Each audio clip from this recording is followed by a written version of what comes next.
నమస్తే, welcome to Telugu రాజ్యం. ఇప్పుడు మనతో పాటే ఉన్నారు డాక్టర్ ఎంజెడ్ఏ అస్కారి, ఎండి యునాని వైద్యులు. డాక్టర్తో మాట్లాడి మరిన్ని వివరాలు తెలుసుకుందాం. నమస్తే డాక్టర్. నమస్కారం అమ్మా. డాక్టర్, చాలామంది ఆడవాళ్ళు మాకు కామెంట్స్ చేస్తున్నారు అండ్ బయట కూడా అడుగుతున్నారు. ఆడవాళ్ళు అంటే పెళ్ళి అయిపోయిన వాళ్ళు మళ్ళీ ఎక్కువ అంటే వాళ్ళ భర్తల యొక్క సామర్థ్యం తగ్గిపోతుంది, ఎందుకు పెళ్లి చేసుకున్నాను కానీ హ్యాపీనెస్ లేదు అని చెప్పేసి చాలామంది బాధపడుతుంటున్నారు. దానికి ఏమైనా సొల్యూషన్ ఉందా మీ యునాని ట్రీట్మెంట్లో? దాని కామెంట్స్ వచ్చాయి, చూశాను. సైజ్ గురించి కూడా అడుగుతున్నాడు కదా, సైజ్ గురించా లేకుంటే సామర్థ్యం గురించేనా? అదే ఏదైనా కారణం ఏంటంటారు మెయిన్? హాయ్ వర్సం, నేను మీ డాక్టర్ ఎంజెడ్ఏ అస్కారి, ఎండి యునాని. నేను మగవాళ్లలో అంగస్తంభన సమస్య, అలాగే ప్రీమ్యాచ్యూర్ ఎజాకులేషన్ సమస్య, సంతానం లేమి సమస్య, వీర్యకణాలు తగ్గిన, సామర్థ్యం తగ్గిన, శృంగారంలో టైమింగ్ తగ్గినాయి అన్నిటికీ చూస్తానంటే చాలామంది ఇప్పుడు స్త్రీలు అడిగే క్వశ్చన్ ఏంటంటే, చాలామంది మా దగ్గర కూడా నూతన జంటలు ఇప్పుడు మిడిల్ ఏజ్ అంటే వేరే విషయం, వృద్ధాప్యం అనేది పక్కన పెడితే ఇక్కడ నూతన జంటలు పెళ్ళైన 5-6 సంవత్సరాల లోపల వచ్చి, సార్ మా ఆయన నా దగ్గర 10 సార్లు వస్తే నేను 2 సార్లు సుఖపడుతున్నాను, 3 సార్లు సుఖపడతాను, 7 సార్లు మాత్రం పడను సార్, మ్యాక్సిమం ఆయన సుఖపడతారు, వస్తారు నా దగ్గర, నాకు రెచ్చగొడతారు, నా కామ కోరికలు ఇంకా తీరకముందే, భావి ప్రాప్తి నేను చెందకముందే ఆయన డీలా పడిపోతారని చాలామంది మా దగ్గర కౌన్సిలింగ్కి వస్తుంటారు కదా, ఆ విషయం అంటుంటారు. ఇప్పుడు ఇక్కడే కాదు, మా క్లినిక్లో కౌన్సిలింగ్లో చాలా కామెంట్స్ ఇవే భర్తల మీద. వాళ్ళు ఏమంటుంటారంటే, 10 సార్లు వచ్చినప్పుడు 2-3 సార్లు నేను సుఖపడతాను, 7-8 సార్లు సుఖపడను, పడకపోవచ్చు, ఇలాగే నడుస్తుంది మా దాంపత్య జీవితం, మొదటి నుంచి ఇలాగుంది, ఎందుకు సార్ అని అలా మాకు చెప్పినప్పుడు, ఇద్దరితో మాట్లాడినప్పుడు భర్తతో అంటే సపరేట్గా మాట్లాడుతాను. మరి భార్య కూర్చోబెట్టి భర్తతో మాట్లాడని, భర్తతో అడిగితే ఏం తెలిసిందంటే, అవును సార్, నాకు పెళ్లి కాకముందు హస్తప్రయోగం చేసావు 10 సంవత్సరాలు, 5 సంవత్సరాలు, 3-4 సంవత్సరాలు కొందరు డిఫరెంట్గా చెప్తుంటారు. 3-4 సంవత్సరాలు చేశాను, 5 సంవత్సరాలు కంటిన్యూస్గా నేను హస్తప్రయోగం చేశాను, నేను పోర్నోగ్రఫీ చూసేవాడిని, ఇవన్నీ అలవాటు ఉన్నాయి నాకు, ఇప్పుడు సెక్స్ చేస్తాను, నేను శృంగారం చేస్తాను, కాకపోతే మా ఆవిడ సుఖపడదు, మా మధ్య గొడవలు అవుతుంటాయి. దానికి కారణం ఏంటంటే, యునాని సైన్స్ ఇక్కడ చెప్పుకొచ్చాను కదమ్మా, ఎవడు హస్తప్రయోగం చేస్తాడో వాడికి శృంగారంలో టైమింగ్ తగ్గిపోతుంది. ఇప్పుడు ఈ 2 శరీరాల మధ్య జరిగే ఒక క్రీడ, ఒక యుద్ధం శృంగారం అంటే, దాంట్లో మగాడు గెలవాలంటే ఆడది సుఖపడాలి,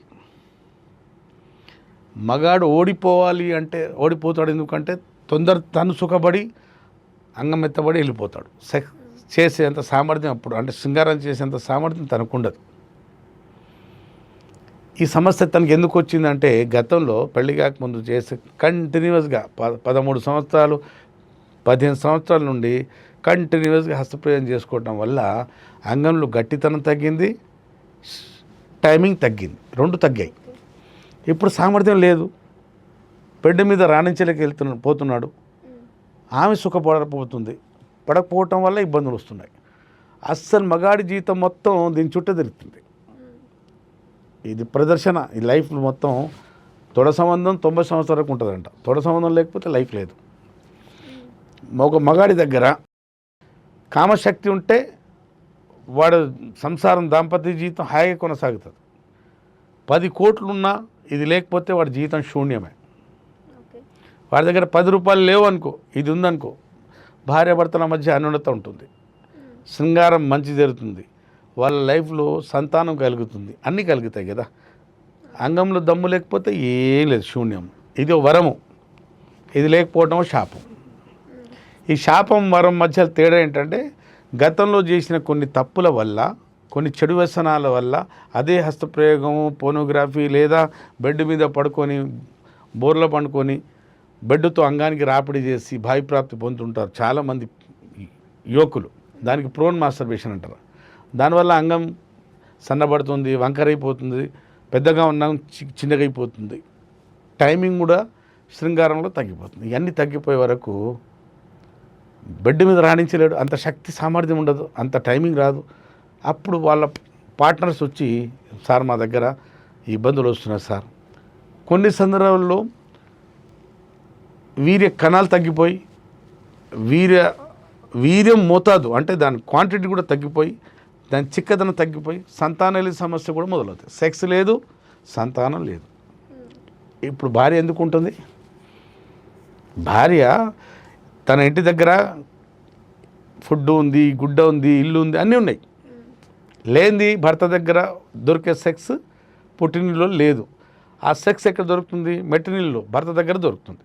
ఆ శృంగారం అనేది, ఆ శృంగారం అనేది భర్త దగ్గర దొరకనప్పుడు ఆమె భర్త దగ్గర ఎందుకు ఉంటుంది? ఉండదు కదా. గోడలు మొదలవుతాయి అక్కడ. ఈ దీంట్లో ఏ రోజు పవర్, మగాడి అంగంలో పవర్ ఏ రోజు తగ్గుతుందో ఆ రోజు నుండి భార్యాభర్తల మధ్య ప్రేమ అన్యోన్యత తగ్గుతూ, గొడవలు పెరుగుతూ, మనస్పర్ధాలు పెరుగుతూ పోతాయి. కొందరు గొడవలు చేసుకుంటారు, కొందరు విడిపోతారు, కొందరు తప్పుదోవపడి అక్రమ సంబంధాలకు వెళ్ళిపోతారు. ఇవన్నీ ఎందుకు వచ్చినాయి? ఒక ఇంట్లో ఇవన్నీ ఈ భార్యాభర్తల మధ్య ఈ సమస్యలు ఎందుకు వచ్చినాయి అంటే ఒక్క శృంగారంలో సామర్థ్యం తగ్గటం వల్ల. అన్నిటికన్నా ఒకటే, ప్రథమంగా చెప్పుకోదు ఒకటే, అంతే కదా. కాబట్టి దీంట్లో దమ్ము ఉండాలంటే గతంలో చేసిన తప్పులు, హస్తప్రయోగం చేసే అలవాటు ఉంటుంది చాలామంది, 100 మందికి ఉంటుందండి. దానివల్ల ఆ ప్రభావం వల్ల అంగంలో అంగస్తంభన తగ్గి ఉంటుంది. కాబట్టి పెళ్లి కాకముందు ఒకసారి ట్రీట్మెంట్ చేసుకుంటారా బాబు అంటాను నేను. అది ప్రీ మ్యారిటల్ హెల్త్ చెకప్. పెళ్లి కాకముందు ప్రతి మగవాడు ఒకసారి చెక్ చేసుకోండి ఈ సమస్యతో. ఒకవేళ మీకు అంగం చిన్నగా అయిపోయినా, సెక్స్ అంటే శృంగారంలో టైమింగ్ తగ్గినా, వీర్యం మోతాదు క్వాంటిటీ తగ్గినా, క్వాలిటీ తగ్గినా, అలాగే సుఖ వ్యాధులు ఉంటాయి కొన్ని, పరాయిస్తుల దగ్గరికి వెళ్తే ప్రాస్టిట్యూట్ దగ్గర అట్లాంటి వ్యాధులు ఏమైనా ఉన్నాయా, పుట్టుకతో అంగంలో చిన్నదనం లేదా వంకర అంగం, ఇవన్నీ ఏమైనా సమస్యలు ఉన్నాయా అన్నీ చూసి, అది ఏం లేదు బాబు నువ్వు పెళ్ళికి వెళ్ళిపో అంటాం. ఏమైనా సమస్య ఉంటే ట్రీట్మెంట్ చేసి పెళ్ళికి పంపుతాం. ఓకే. అలా కాకుండా కొందరు పెళ్లి చేసుకొని 2 నెలలకి నా దగ్గర వచ్చి వారం రోజు వచ్చి మా దగ్గర కూర్చుంటారు. సార్ పెళ్ళి వారం రోజులైంది, నేను శృంగారంలో పాల్గొనలేకపోతున్నాను. దేనివల్ల అవుతుంది ఇది? నిర్లక్ష్య ధోరణి. నేను చెప్పాను కదండి, మ్యారేజ్ అంటే 2 శరీరాల మధ్య జరిగే యుద్ధం, క్రీడ శృంగారం అనేది. దాంట్లో మనకు దమ్ముండి తీరాలి, లేకపోతే కొన్ని సమస్యలు రాక తప్పవు. ఇంకోటి, రాత్రి శృంగారం జరగలేదు, ఆ ఇంపాక్ట్ పగలపూట మనం ఒక మగాడి మెదడు మీద ఉండి ఆ బిజినెస్ కూడా సరిగ్గా చేయలేడు. దాంపత్య జీవితం దొబ్బింది అనుకోండి, సామాజిక జీవితం, ఆర్థిక జీవితం కూడా దొబ్బుతుంది వాడికి, అంటే పాడైపోతుంది.